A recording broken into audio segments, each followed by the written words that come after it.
cost time. As she left her animals, they inspected Barry. What could rip his throat like that? A bear swipe? Pewter's pupils widened. Perhaps. Mrs. Murphy, non-committal, sniffed the gaping wound, as did Tucker. The cat curled her upper lip to waft more scent into her nostrils. The dog, whose nose was much longer and nostrils larger, simply inhaled. "I don't smell bear," Tucker declared. "That's an overpowering scent, and on a morning like this it would stick." Pewter, who cherished luxury and beauty, found that Barry's corpse disturbed her equilibrium. "Let's be grateful we found him today and not 3 days from now." "Stop jabbering, Pewter, and look around, will you? Look for tracks." Grumbling, the gray cat daintily stepped down the dirt road. "You mean like car tracks?" "Yes, or animal tracks," Mrs. Murphy directed, then returned her attention to Tucker.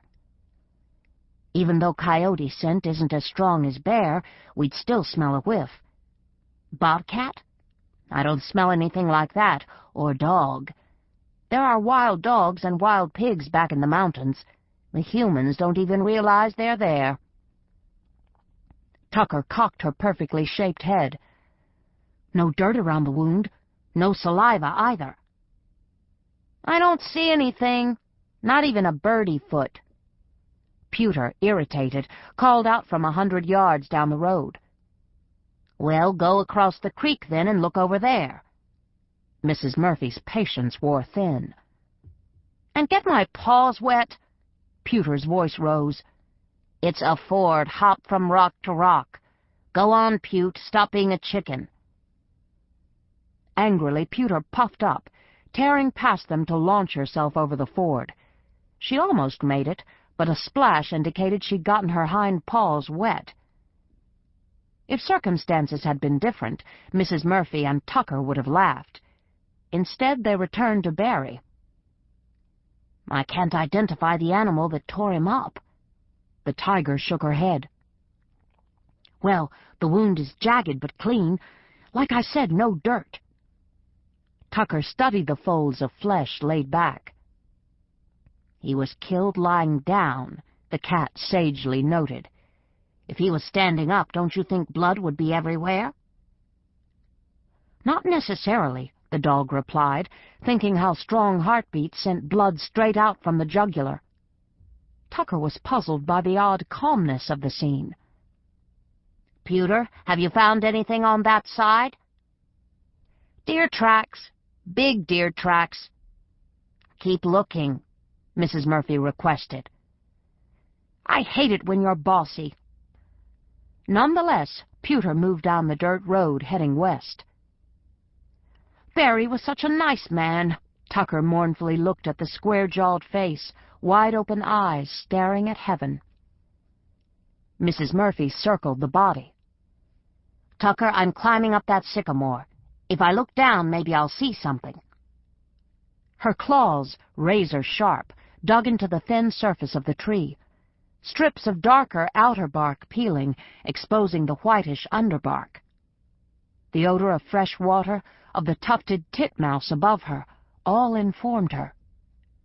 She scanned around for broken limbs, bent bushes, anything indicating Barry, other humans or large animals, had traveled to this spot, avoiding the dirt road. "Pewter?" "Big fat nothing." The gray kitty noted that her hind paws were wet. She was getting little clods of dirt stuck between her toes. This bothered her more than Barry did. After all, he was dead. Nothing she could do for him. But the hardening brown earth between her toes, that was discomfiting. "Well, come on back. We'll wait for Mom." Mrs. Murphy dropped her hind legs over the limb where she was sitting. Her hind paws reached for the trunk, the claws dug in, and she released her grip, swinging her front paws to the trunk. She backed down. Tucker touched noses with Pewter, who had recrossed the creek more successfully this time. Mrs. Murphy came up and sat beside them. Hope his face doesn't change colors while we're waiting for the humans. I hate that. They get all mottled. Pewter wrinkled her nose. I wouldn't worry, Tucker sighed. In the distance they heard sirens. Bet they won't know what to make of this either, Tucker said. It's peculiar. Mrs. Murphy turned her head in the direction of the sirens. Weird and creepy. Pewter pronounced judgment as she picked at her hind toes, and she was right.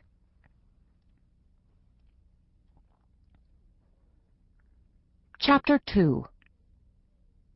Crozet was the last stop on the railroad before the locomotive disappeared into the first of the 4 tunnels Claudius Crozet had dug through the Blue Ridge Mountains.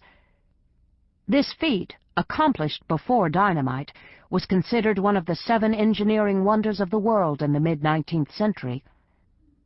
At the beginning of the 21st century, they were still wonders as 2 remained in use. The other 2 were closed but not filled in.